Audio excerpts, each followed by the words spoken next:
Welcome to Real Estate Dads podcast, where we explore the intersection of real estating and dadding. Today we have Eugene Gershman. He built a good chunk of downtown Seattle, developed it, certainly more than you have, I'm sure. And he's also the daughter of a couple rebellious teenage daughters and a young son. I don't know if he's got some great solutions for us, but I'm sure he's relatable. Eugene, welcome to the show. Thank you. Thank you, Trevor. Thanks, Max. So, Eugene, let's get the intro on you. Tell us about yourself, where you're from, and your business. Hey, guys. Thanks for having me. Eugene Gershman, developer, builder from Seattle, greater Seattle area, primarily multifamily, single family. Been doing this for about exactly 20 years. Started in 2004 when I joined the family business. Company was originally started by my father. His father was a builder. My father was a commercial contractor. I didn't want to be a builder. I wanted to be a finance business guy. Frankly, didn't really know what I wanted to do, but I kind of gravitated towards numbers. And in 2004, got my MBA, and my father basically tricked me into joining the family business. So I joined the family business, became a developer, and kind of started doing, since I was more on the numbers finance side, started doing deals, and then set up our own construction company with my sister. And so now it's my sister, her husband, and myself, kind of the core of the business. Yeah, mostly doing multifamily, single family, primarily here in the Pacific Northwest, Western Washington. That's where we've been for the last however many years. And any development you do now, or is it all just your own deals that you're syndicating? So our model is we are strictly now partnering with property owners. We used to be acquiring deals in the past and developing our own stuff. Now we're partnering with property owners, and sometimes we would syndicate our own deals. Mostly I prefer partnering with other syndicators, other equity groups, to help finance the deals. But generally, we would work with the property owner, put their land into a joint venture, and then we would help arrange the rest of the financing, manage the entire development process, manage the construction process, and through lease up or sale. Great. So how many assets or how many units do you have in your portfolio now? So we're not holding any units right now. We have a boutique condo building that we are finishing up that's on the market. Other than that, we don't have any rental portfolio right now. We have a 307 unit apartment building in the pipeline that's supposed to break ground this summer. We're just waiting to close on financing. That's kind of, we finished, exited 2 projects last year, and getting ready to start this next big one. Great. And kids? 3, 2 girls and a boy. 16, 2 girls, 16 and 12, and an 8-year-old boy. Teenagers. Yep. We haven't had a teenage dad on it in a little bit, I feel like. I think you're right. I think the last one we had was Scott, as far as teenage kids. So, and let's get into the kids part, because that's really what we care about with the listeners. So, how has that been in growing a business, having these kids? You got your MBA in 2004, and then you started working within the family. You got working in the family business as a result of that. But how has that been, building that up? You went through the recession. How were those times? It was tough. Yeah. I mean, I essentially went through 2 major recessions, one in 2008 and this most recent one, COVID. But our daughter was born in 2007, right before the market collapsed. So those couple of years have been tough as far as, cash flow and trying to figure out how to get things going. And we, at the time, lived in downtown Seattle.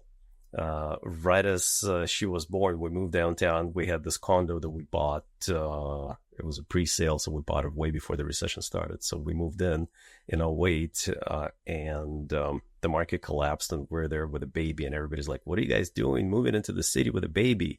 We're like, "Well, what's wrong with that? It's fine. We'll be okay. It's a city. It's fun." So when our second child was born, we're like, and this one had to go to school. We're like, all right, so downtown Seattle's probably not that great to be raising a kid in school. There are no good schools. So we moved to the east side of the area where into a more affluent, if you want to call it, neighborhood with good public schools. And we're like, you know what, we'd rather live in a more expensive neighborhood than go to public school than live in downtown and go to private school there. So, but yeah, sorry, I'm kind of rambling on multiple things. We love it. These are the topics we love. You know, and we've had several topics from parents who have decided to homeschool their kids. You know, schooling for kids is a pretty massive topic that we come across, you know, quite frequently. So I'll just let you continue going. Yeah, no, that's so in whenever it was when our second daughter was born, that was 2012. We moved here to the east side. This one, the eldest, went to kindergarten, and we kind of settled in the suburbs. And then another 4 years later, so they're all spread out about 4.5 years apart. We had a new arrival, and this time was a boy. So we figured at that point we're done. And these were all planned? The last one was questionable. I don't know. Good. Planned by someone. Right. So, and within these kids and, the 4 years apart, you had your first daughter, 2007, going through the recession. And how was that business wise? I mean, for so many people, that was a rug event, getting pulled out event. How was that for you? It was tough. We had multiple properties at the time that we couldn't get financing. I mean, I was heartbroken because I couldn't get financing on this super cool, unique tower that we planned in the city. And I just, I thought I called every single phone number I could call in this country. I started calling internationally. I was literally sitting all night long calling Dubai, calling, I forget, Singapore, just trying to get investors. And everybody laughed at me, like, get out of here. So I was really heartbroken. Then, of course, a couple of years later, when the market collapsed and none of the condos in the city could sell, I was thankful that I didn't take that loan. But that was tough. First, a couple of years, right around 2009, 2010, 2011, real estate wasn't happening. We weren't developing anything. We weren't building anything. We had a couple of really small deals, a couple of remodels that we picked up. But we got involved into a couple of tech startups that didn't really go anywhere. We produced a movie. That was fun. These are great. I'm loving hearing these other projects that you're working on during those down years. Super small budget. None of it made any money. Kept us occupied. But it was a fun experience. You learned about the film industry. Right. I learned about the film industry. Seattle's not a big film town, but had a few trips to LA. Kind of interacted with people, met a couple celebrities back then, which I was proud of. I love hearing the side projects. So, and then how was it when things turned? It got super busy, super fast. So I think it was up until about 2015, we bought a property. It was one of those deals that nobody wanted. A realtor friend of ours called me and he said, "Hey, I've got this property. I think they wanted $3 million for it." He goes, "I have a buyer for it and I have a seller for it, but my buyer needs time. Could you just help me out and tie it up, just put it under contract, and I just need my other buyer to have some time to figure his things out." I'm like, "Sure, whatever. I'll help you out as long as it's an easy exit out of feasibility study. I don't mind." So we tied it up. At the same time, we were finally able to sell one of the parcels that we held downtown Seattle. And that was an interesting deal. We sold it to an international investor who had no presence, nothing to do with development around here. I think he owned a property in China and he wanted to develop building here. So we said, well, he came to us as just a buyer because the property was listed for several years. And we said, well, if you don't have anybody here, we could actually help you develop it. And so that was one of the, technically speaking, it was our second partnership of that scale, but in this new wave of our evolution, that was our first big partnership. We sold the land to him, so he became the fee owner of that property downtown. And we got retained as a fee-based developer, developing a tower. downtown Seattle. And then at the same time, we bought this other property through a realtor friend. A couple months later, his buyer backed out. I'm like, okay, well, we got to terminate the purchase and sale agreement. And then my realtor friend says, well, why don't you take a look at it? Maybe it makes sense. We took a look at it. $3 million did not make sense to purchase that property. We said, look, the most we could do is, let's see, 1.25. He goes, just counter and let's see what happens. We countered and the seller said, fine, just take it. We're like, oh, okay, great.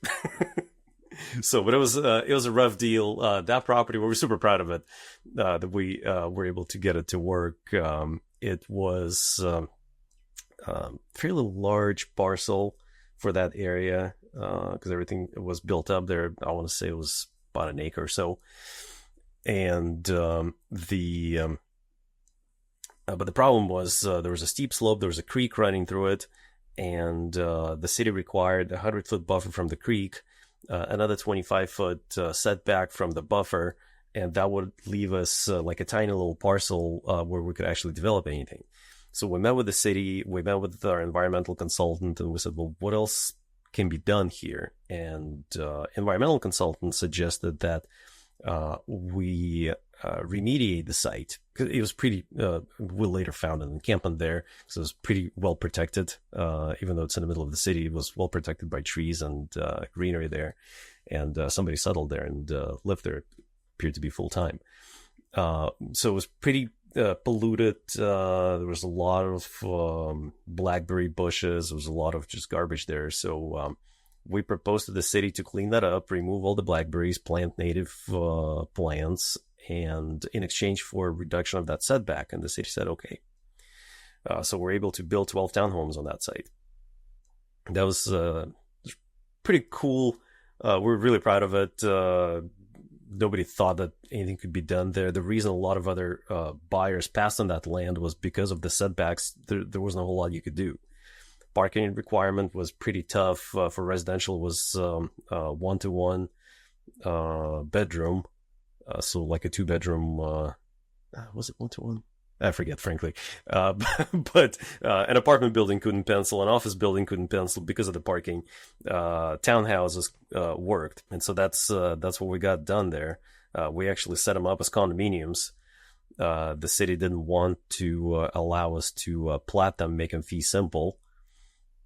So we said, fine, let's condominiumize them. So we set them up as air rights condos.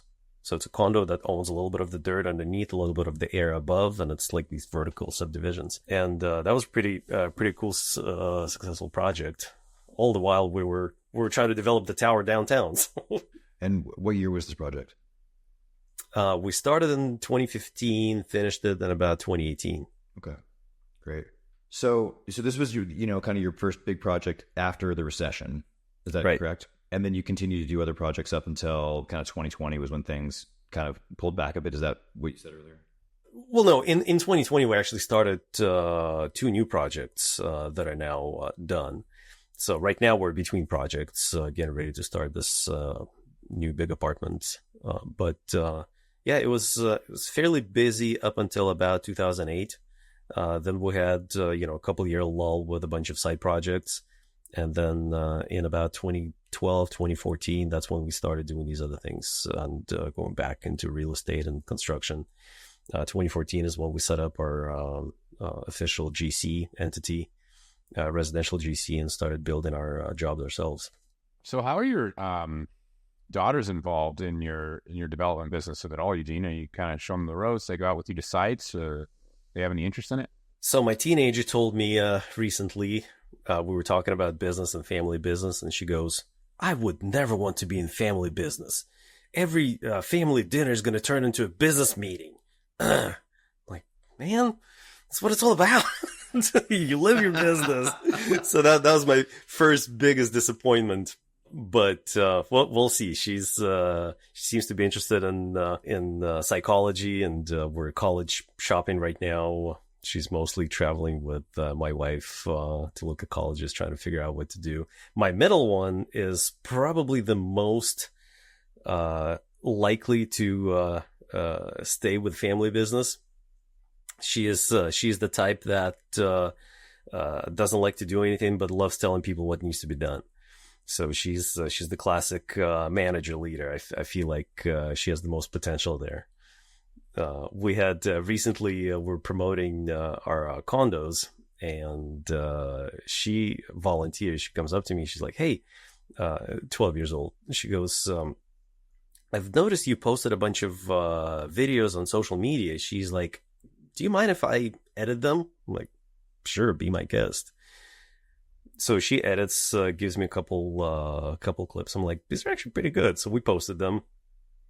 And then she comes back. She's like, so did you get any views? I'm like, yeah, one of them got like 1,000 views or something like that.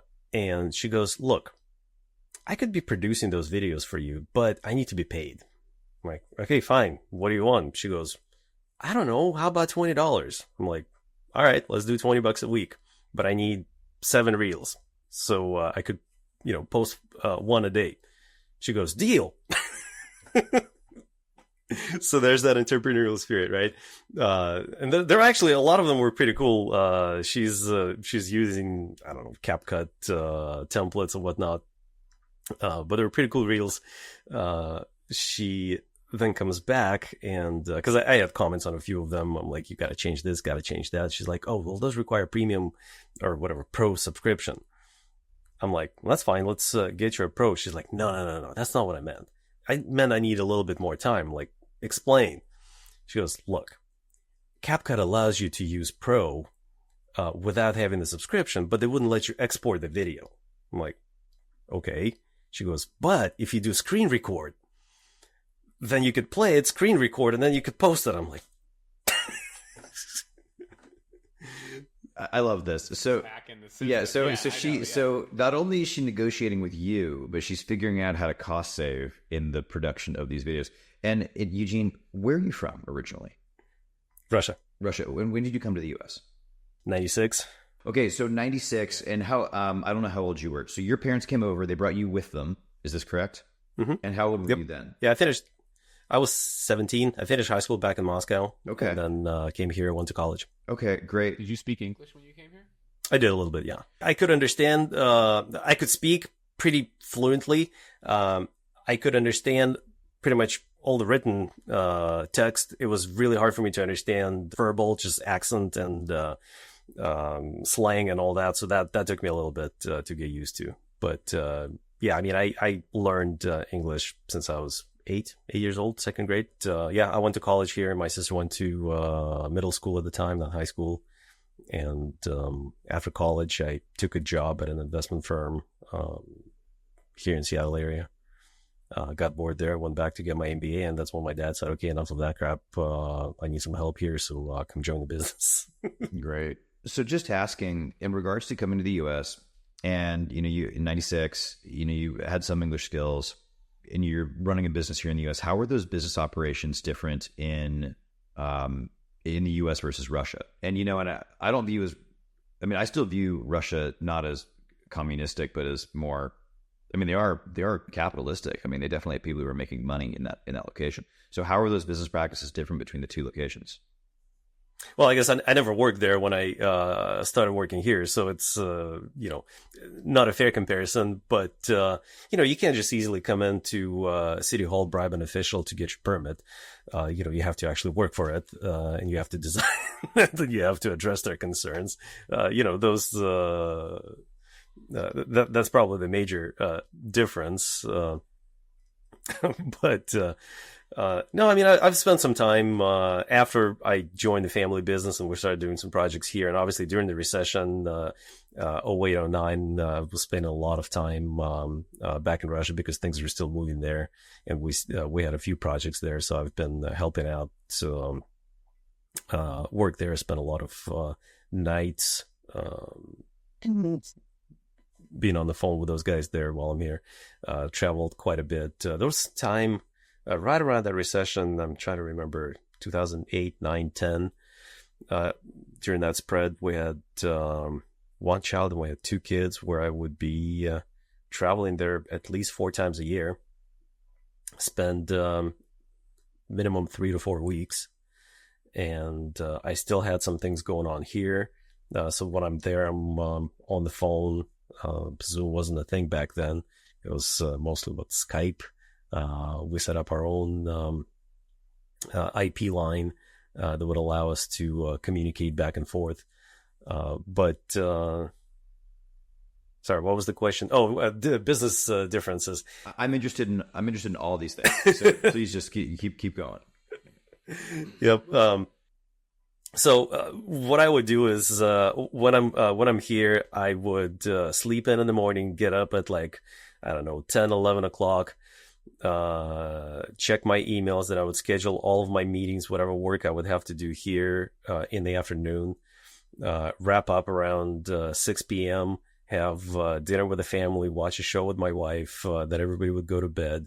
At 10 p.m. here, I would open up my laptop and I would sign in, and between Skype and our own IP line, I would be on the phone talking to folks over there, helping with whatever I was doing, and then go to bed at sometimes easily 2, 3 a.m. There were a few times while we were still living downtown, we're laughing with my wife. She would be getting up at like, 5:30, 6 a.m. and I would just be going to bed. So we would see each other for like 10 minutes in the morning. I would go to bed at that. I remember there was a time when I stopped setting my alarm. I was so tired. I'm like, I don't care how long I'm going to sleep. I just sleep until I wake up. And I would wake up and my day would be, kind of broken up into these two parts. And do your kids speak Russian?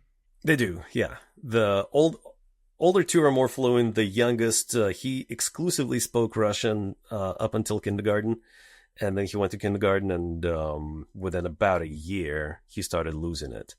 And we kind of blame the fact that between each other they speak English, and so for the little one, it was hardest to maintain it. The oldest one speaks Russian the most, even though all three of them were born here. The oldest one speaks Russian the best, reads, writes, and everything. Middle one is okay. She can read and write. The little one knows the alphabet, can read it, but when he reads Russian, we're kind of laughing at it. He reads Russian just like I would be reading Spanish. I can read the letters. I have no idea what they mean. so he would read it, and he's like, well, what does it say? And your wife, is your wife from the U.S. or is she Russian also? She was born in Moscow as well. Okay. We met here, but she's from there originally. Do you ever do things where, you only speak Russian in the household? We try, but because both of us were fairly young when we moved here, and we've been here for so long. I mean, I've lived here for, both me and my wife live here more than half our lives, that sometimes our brain switches depending on the conversation, depending on the subject. Our brain switches when we start speaking a language that is more applicable. And a lot of times we mix up the language mid-sentence. And so every time we try to do that, okay, we're only going to focus, we're like, be conscious that we're just going to speak Russian so that the kids could hear it and could, interact with us. And then they laugh at us because mid-sentence we would switch and we would forget what language we're speaking. I love these cultural, I'll call it acclimating stories of, individuals who come to the U.S. and, well, actually, I love the stories of people who come to the U.S. and have these, have successes. Those are the stories I actually really love. Hearing, you just come over and start doing great, doing developments and doing all these things. It sounds really awesome. I am just curious, like as a follow-up on, so your daughter, it's your middle child doing your video editing services. Is she still doing that? Do you guys have an active thing going there? No, she quit doing that. So we stopped promoting those, fun reels for the condo project. And my last project for her was, I said, look, I've done a couple of these podcasts. Take this long video, cut it up into shorts, and make them, social media friendly. She did, I think, 2, and she's like, nah, those are boring. I'm like, what do you mean? She's like, well, I don't know what you're talking about, and when you speak about things, it's boring. So she wasn't interested in doing that. But she's still the one that's mostly interested in business and entrepreneurship. She's got the entrepreneurial spirit. Oh, that's cool. She's always there in reserve when you need her. Sounds like exactly. Your next condo deal. I tried. So when was it? When I got on the podcast guest train, I said, hey, I need you to research these podcasts and who the hosts are and their contact information, and put this together for me. And I'm like, and I'll keep paying you. She looked at it. She's like, nah, I don't want to do that. It's another funny story with her is, all three of my kids are doing School of Rock. It's like this music school where they play rock music. It's a fun program for them. So we were there a couple of weeks ago talking to their general manager, and started talking about Clara, my middle daughter. And he goes, I could totally see her being like a podcast host and, talking into microphone. And he goes, I don't even care what she would be saying, but I'd be listening to her. So I got in the car. I'm like, hey, what do you think about doing a podcast? Like, you could be my producer, and then you could do your own thing. She loves making up stories. She got caught a few times lying. But she goes, I'm not lying. I'm just making up stories. So I'm like, okay, so make up stories. Maybe one day we'll publish a book with your stories. But so I'm working on that. I haven't fully convinced her that could be her thing. So I'm interested in, your dad wanted you to come into the family business. You got your daughters and your son who, you've kind of floated the idea of going to business. How was it with them from their younger years to now, with you as a parent, either guiding them or what hobbies they've done? School of Rock is a great example. Like, how was the guidance from that? And how has it changed from when they were young to now? It's been an interesting evolution. I mean, the biggest evolution I can obviously see with a teenager. She's 16 now. She used to be the baby between my sister and me. We have 5, so 3 of my, 2 of her kids. So these are like our big family, children. There's 5 of them, and so we're always finding similarities, differences between them.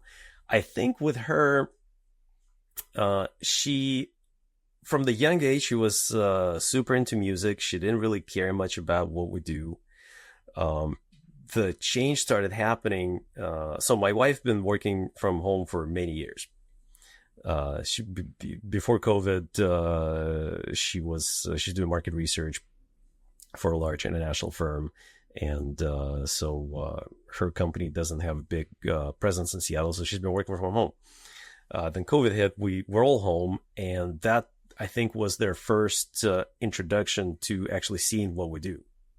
And they've always known, they thought that I'm in construction just because I'm always around construction sites and doing projects. So they thought that I was a construction worker. Then they see me at home on the computer, on the phone, and they kind of start realizing more of what we do. No, I'm just interested. So your kids actually didn't really have a direct knowledge that you were, I mean, not to talk badly about construction workers, but they didn't realize that you were actually at a higher level of planning and organizing these deals and putting them together. They just kind of saw you go to work, and that was it. Right. They knew that, I mean, at some point, obviously, they realized that that I'm higher up in the chain, but they never knew the difference between development, real estate development, and contractor. To them, it was one and the same. And I mean, it's interesting.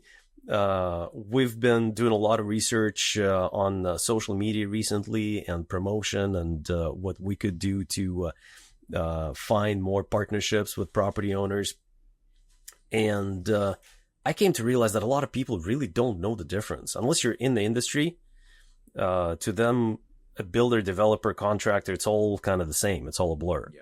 Yeah. You're somehow involved in getting stuff done. I mean, a lot of people don't understand. So I guess that kind of makes sense.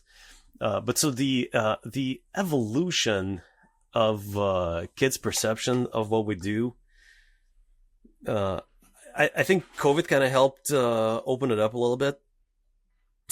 We never really spend a whole lot of time discussing the differences. The kids. One of the early experiences I took my eldest to a construction site. That's when we were doing the townhomes. She must have been, I don't know, around 7, 8 years old, and just wanted to show her around. She walks in, she goes, I just don't want any flying bucket to hit me. I'm like, what flying bucket? I had a hard hat. I'm like, here, wear a hard hat. But I remember she kept talking about flying buckets. I'm like, where did you get the flying bucket? She goes, what do you mean? Every cartoon always has a flying bucket on a construction site. Oh, that's funny. Like, okay. I don't know. I kind of got lost in my answer. No, I mean that, the question was, how is the activities that you as a parent are designating your kids to, including like financial education or business education, because you've got teenage, your kids are in the middle, because we have some parents who come on and their kids are, super young, like little kids. Like Trevor and I both have small kids, and we have some dads who we've interviewed who do a lot of early financial education, and some of those individuals, didn't come from a big background. Some of them came from relatively meager backgrounds. That's why they take financial education so seriously. And that's why we asked the question. So. Right. Yeah, no, I mean, financial education is definitely something that we take pretty seriously. It's a progress or process. We recently, so last summer, my eldest had her first job. She worked at Pedalheads, which is like this little bicycle training camp for little kids, where teenagers teach little kids ride bike. And so she worked all summer there, which was a fun experience. She liked it at first, she then started hating it. And kind of throughout the summer, we've been having this conversation. We're like, okay, well, you're getting paid now.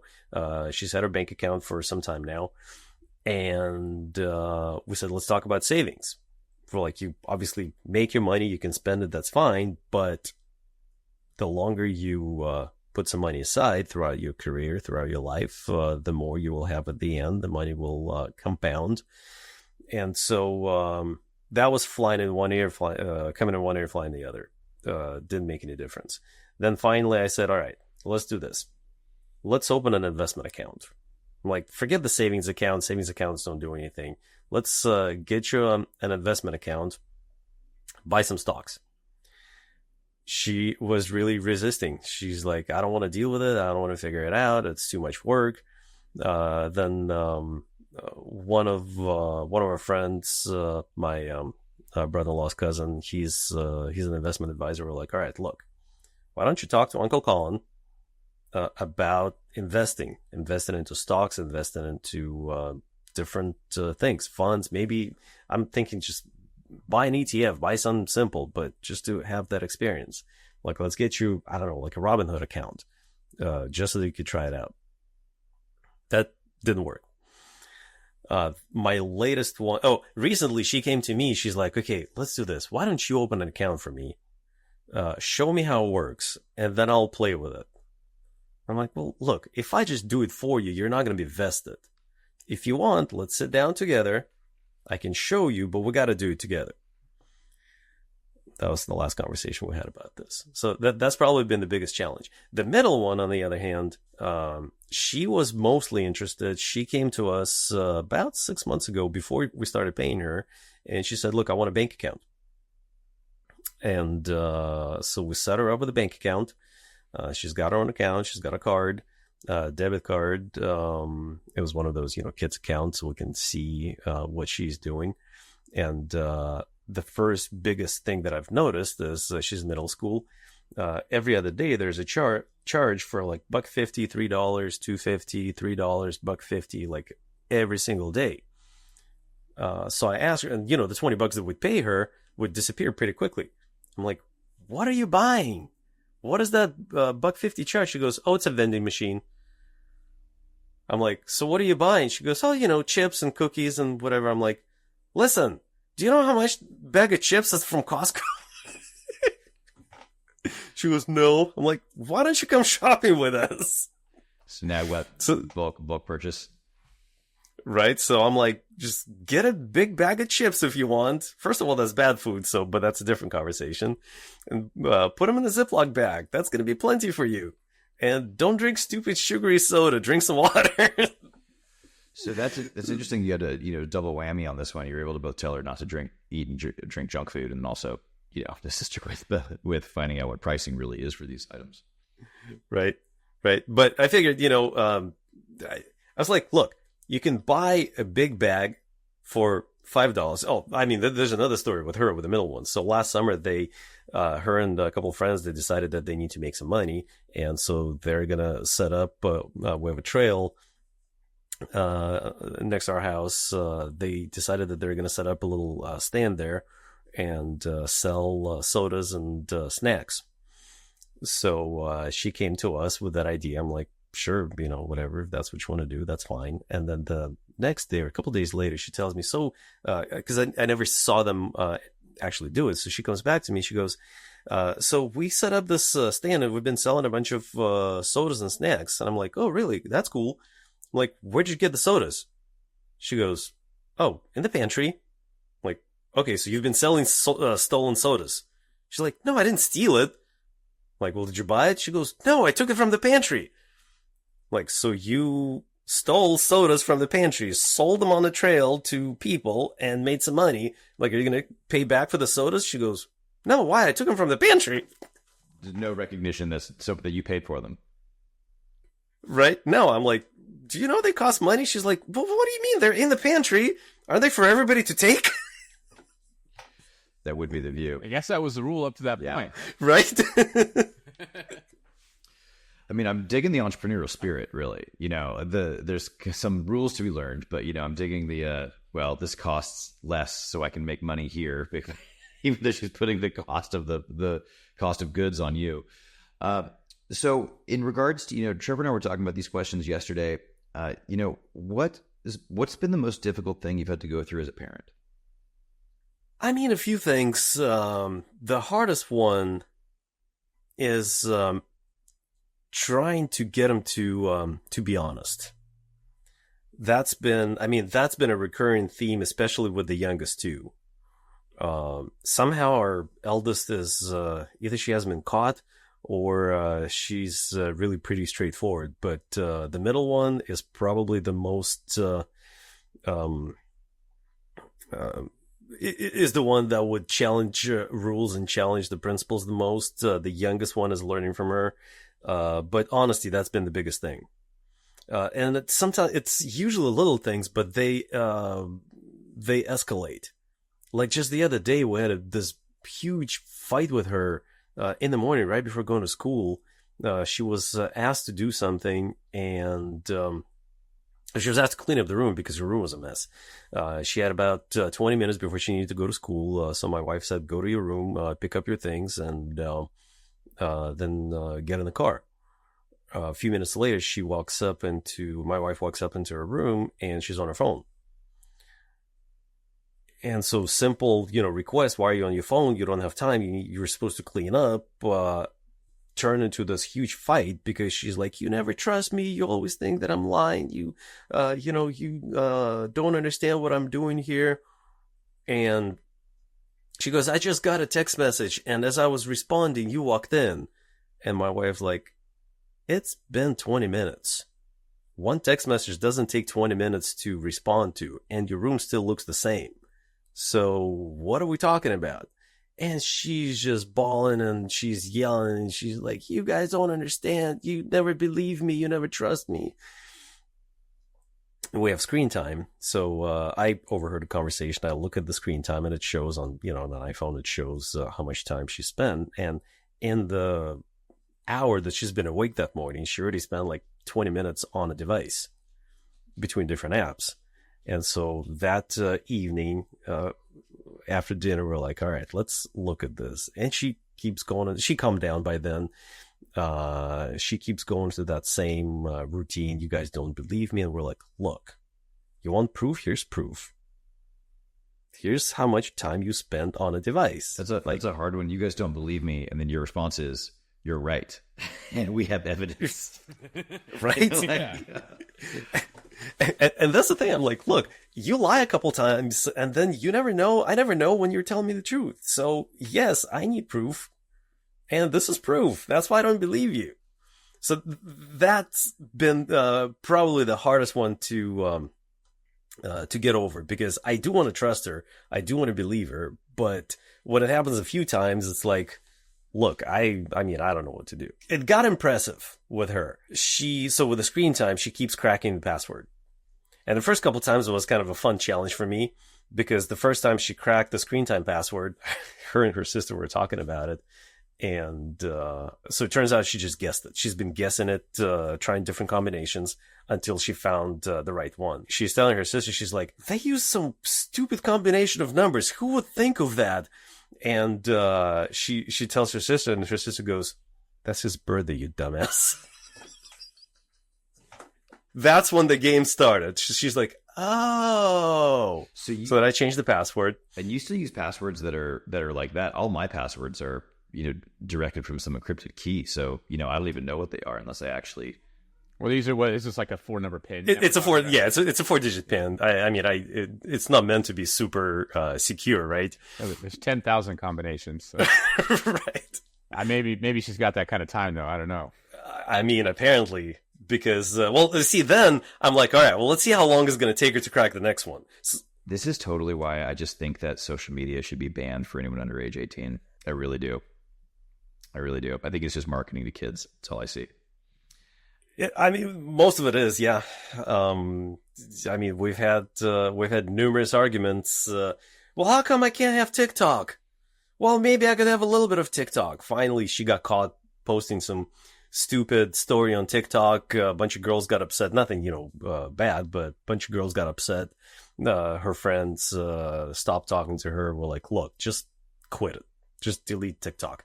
And then I find out that she spent 20 minutes on TikTok after she says she already deleted it. So now we figured, all right, if I can't completely block it, then I'm just going to put a 1-minute screen time on it. You want TikTok? Fine. TikTok? Sure. I said you can have it for 1 minute a day. Oh, wow. That's pretty. Wow. That's pretty. It's like one reel. So is she currently at a situation or position where she does not know the password? I changed it yesterday last time, and it was truly random. I had to write it down. And I put a password. So that's another thing. She needed something. I wasn't home. She comes up to my wife. She's like, I need to unblock this app I needed for school, which was legitimate. My wife texts me. I was in a meeting. Texts me. She's like, an app on her phone for school. On her, yeah, it was like one of those learning apps that they use, Lexia or whatever they call it. She needed to use that. Screen time was up. So she comes up to my wife. She's like, hey, I need this thing. And my wife texts me. She's like, what's the code? I texted back to my wife. This little rat looks up the text message that I sent. So now she knows the password. The latest iteration was the best. I changed the password when I realized that she knows it. I changed the password. A couple days later, I see that she's using too much screen time again. I'm like, how the hell is this possible? I changed the password one more time. Not working. I'm like, there's no way she can crack it. I haven't sent it to anyone. I haven't told it to anyone. Nobody, but even my wife doesn't know what the password is. Well, turns out three passwords ago, she went into screen time settings and removed her time limitations. So I'm changing the passwords like an idiot, and she doesn't need them because passwords don't do anything. Have you ever considered just taking the device away for a week? We've done that before. Phone is hard because all three of them are in different schools, and the little one we always drive and pick up. This one walks home from school. She needs to coordinate her pickup drop-offs. She's got after-school activities, so it's hard for us if she doesn't have a device, if she doesn't have a phone. It becomes inconvenient for you as a parent when she doesn't have the phone. Exactly. So that's been the most difficult one.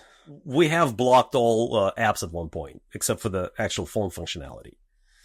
So even though it's an iPhone, all she can do is dial a number. But I don't know. I guess we got soft, and then we allowed apps again. What I really hear about this also is just how much new etiquette is being created in real time over uses of these new devices that didn't exist 20 years ago. Even with my dad, we'll be at dinner sometimes and he'll get his phone out and I'll go, Dad, hey, you can't have your phone out at the table. I go, well, why not? I go, it's not good etiquette. Well, what do you mean it's not etiquette?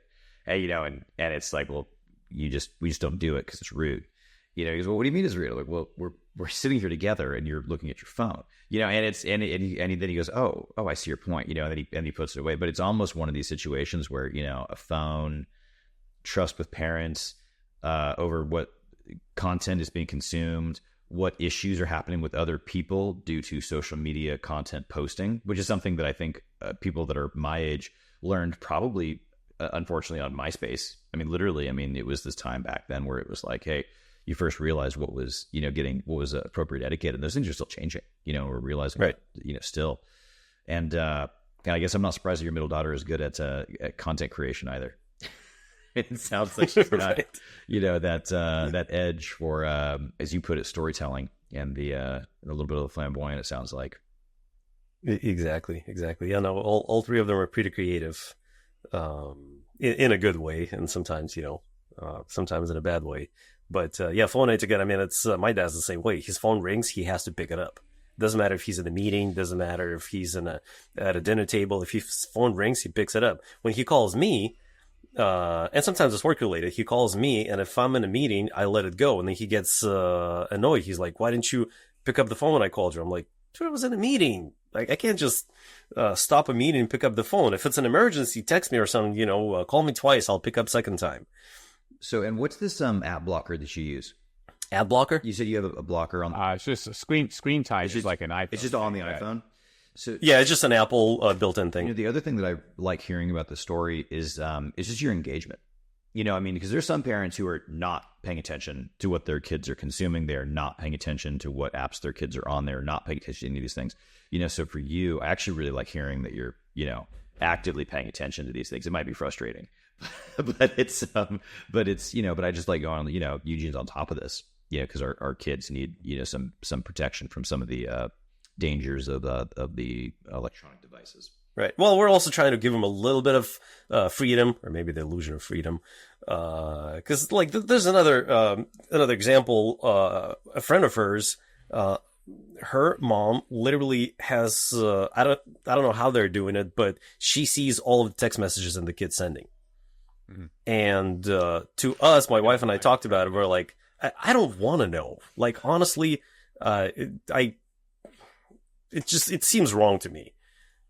Like, I either take the phone away, or take the functionality away, or I give them the trust that, communication is theirs. Like, I don't know. It just seems wrong to me to have complete, visibility of, their messaging and, activity. I think for, I think for most parents, I think that's probably a pretty individualistic, decision. And it sounds like you have enough trust with your daughters and your son eventually that it's not quite necessary. We've talked to some parents who are just like, I have to, I have my kid to the stage where it's necessary for me to do that. And, and I like hearing that you're not quite there, or maybe don't need to be there. That's good. And, I just like hearing that you guys are as active as you are. I'm just generally a proponent of hearing how engaged families are, whether or not everyone's in agreement. Your dad wants you to be in the family business. That means you're attached. Your dad is there. He's paying attention.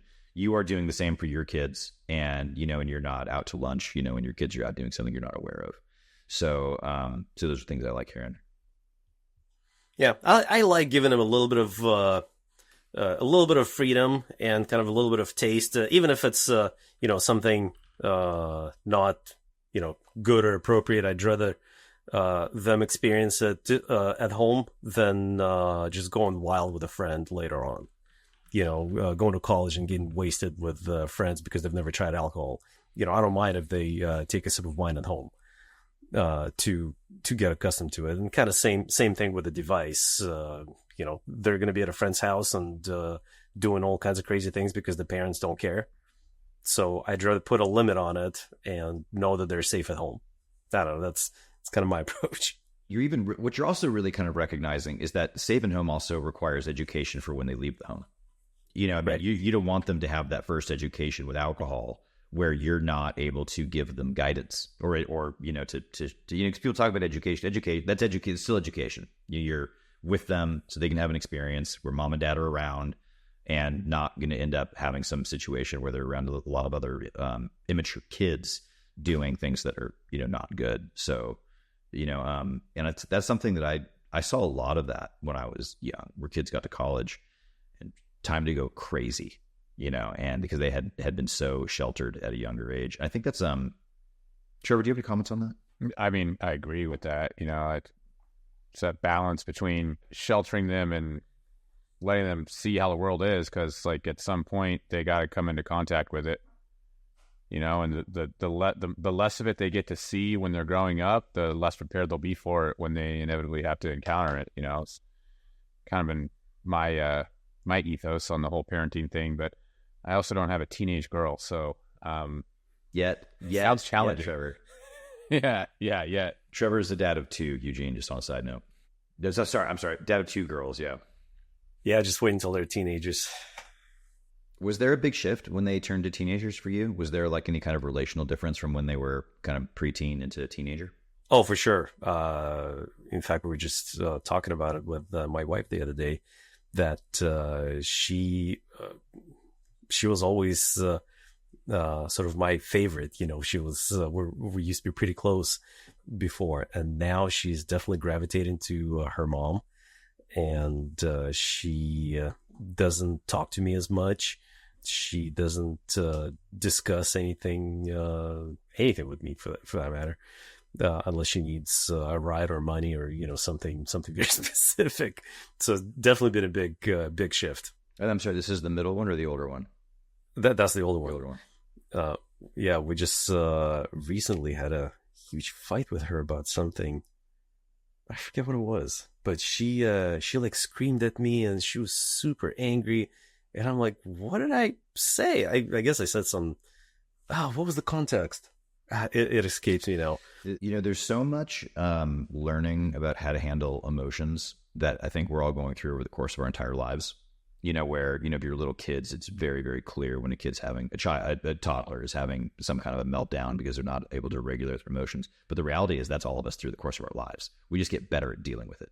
You get older and someone says something and you go, oh, I don't need to take it that way. I can take it the way I need to address the situation. But teenagers are raging. One of my favorite books was Never Split the Difference, Chris Voss.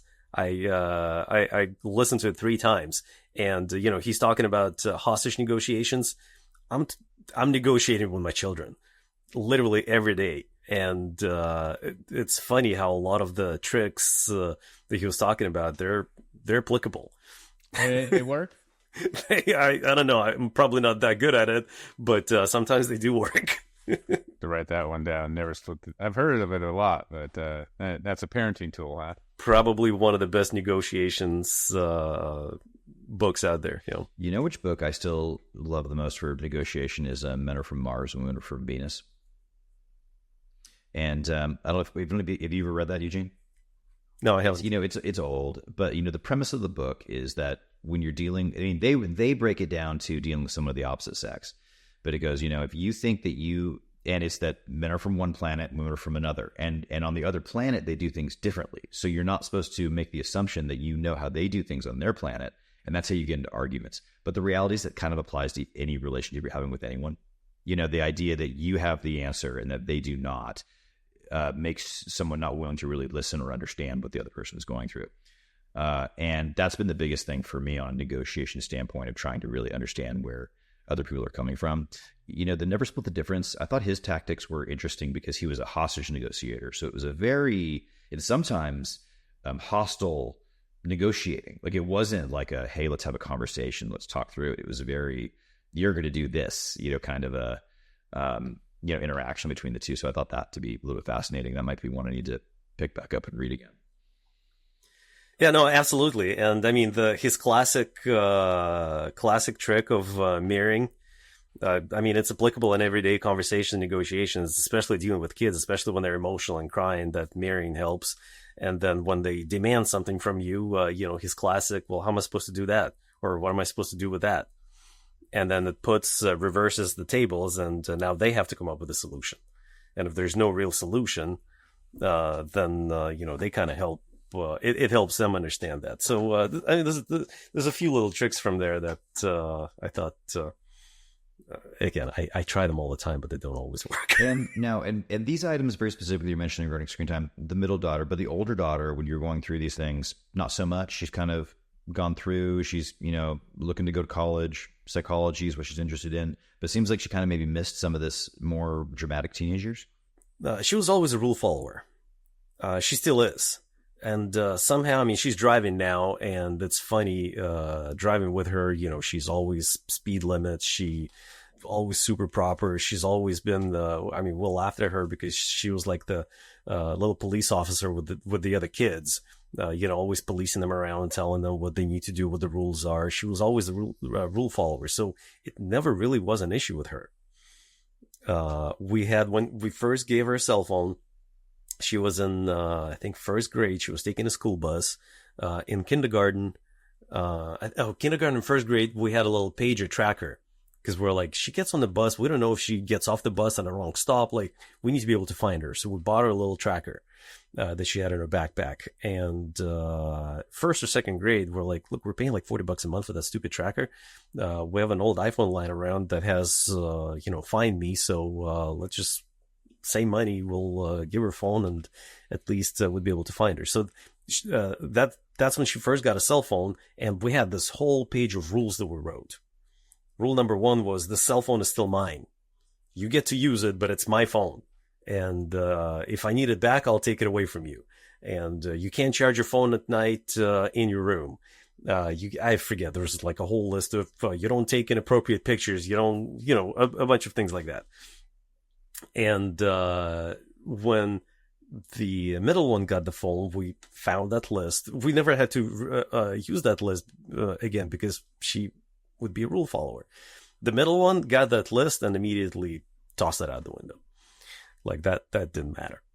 So somehow, the oldest kind of skipped through that. You hear these stories about the middle child. That's the. She's a classic middle child. She's like a textbook definition of stereotypical middle child. I don't even know how that happens. That's so funny. When I hear the stories about your middle child, I see someone who's going to be very successful. Someone who's figuring out how to work the system, figuring out how to get what she wants. She's asserting authority. She's not backing down. These rules are arbitrary. Exactly. You learn how to fit into the world, but those people who really follow the rules their whole life do follow the rules their whole life. And the ones that want to crack the mold have to figure out how to crack the mold. And, and sometimes that requires, bucking the system a bit. And, and with your middle daughter, as much as it is hard, part of me just goes, oh, she's going to get it figured out. So. Exactly. Yeah. She's, I think she quoted me once, cause I like saying, I like to ask for forgiveness and permission. She's like, you're the one who says that all the time. I'm like, not all the time. Doesn't apply to you. That's great. So, hey, Eugene, or Trevor also, we're at a little over an hour. Eugene, do you have any other topics you want to talk about within your business before we kind of wrap this up? We want to get contact information for investors who might want to meet with you, landowners who might want to contact you in the Pacific Northwest, or you're in Seattle, but you do business how far? Pretty much up and down, Western Washington. Okay. But I can talk about business all day long. It's there's been a interesting angle twist to typical podcast appearance. I don't just focus on, well, this is what we do and this is how we do it. I mean, I could probably take another hour to talk about just the business part of it. So we care about that stuff too. Some of our listeners, they care about the human side to these things. So Eugene, if anyone has land that they could partner with you on development, how do they get in contact with you? GIScompanies.co. That's the easiest way to find us. A lot of past projects that we posted there, from single family to multifamily, commercial. We mostly focus on residential, multifamily, single family. Occasionally we do other types of projects. We're helping out on a hospitality project right now. But that's the most common. The idea that we're trying to promote is that right now it's hard to sell the land. Most investors, developers are not buying land because it's hard to get projects to pencil. And what we're telling property owners is, look, throw your land into a joint venture. We'll help you get financing. We'll help you get through the design and permitting part. And that's going to take at least a year, sometimes two, depending on the size of the project. economy is going to be way different. The market is going to be way different. We can then help you find financing to get the project built and go through the development with you, or you can flip it and sell it at that time. Either way, right now is the best time to get started with that thing. And we have realtors that have those listings, and we say, look, we're not going to buy the property, but we're going to help your client get through the entitlements, get it developed, and we will pay your commission, the realtor's commission, to bring these deals to us, so that everybody's happy, everybody's compensated. And that's kind of the best. You'll pay the agent a commission when the JV deal is signed? Exactly. When the JV is signed, when there's initial financing available, the agent's going to get paid their commission right then. Oh, so they don't get paid the commission until financing is secured? Well, typically we do two-phase financing. We do the development phase financing and the construction phase financing. Most property owners don't actually want to throw in their own cash into the development. Sometimes they do. But in most cases, we would borrow against the land, pull some cash out that would be used for the development process, and then out of that cash, the agent's going to get paid on the value of the land. So any agents listening to this also get a hold of Eugene if you got a deal, you get paid. Yeah, that's interesting that you bring that up, because that's really something that a lot more agents should be focused on, is just putting deals together. You don't have to sell a listing. You don't have to have something that turns into I got the listing that I have to sell now. There's lots of ways to put deals together. And that's one of them for sure. Exactly. Well, and we also, we welcome, obviously it depends on the property owner, but if the agent wants to convert their fee or part of their fee into equity participation, we're all for it. I don't really care how it's structured. In the end, the value tomorrow is going to be greater than the value today. So, they could get cashed out now, or they could stay in the deal. I love it, man. Eugene, you're like a creative idea factory. Yeah. No, I mean, it's important, right? I mean, you got to figure out how to make these things work.